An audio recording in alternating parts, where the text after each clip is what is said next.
explica que la Secretaría de Desarrollo Social capitalina tiene un programa para atender a niños y niñas de la calle.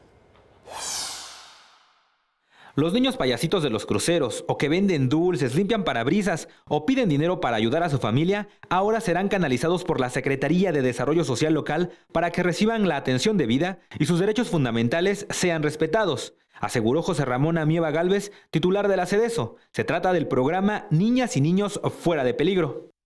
Y por otro lado, evitar que al estar en la calle pues puedan sufrir algún tipo de daño, puedan ser violentados, puedan ser abusados sexualmente, no sean explotados o incluso deriven la muerte.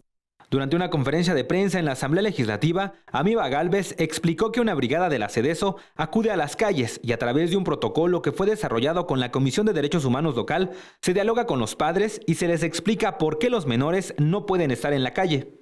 Pedimos que nos permitan trasladarlas a nuestro centro de atención, que estén con nosotros y por la tarde-noche los devolvemos para que puedan estar en su casa.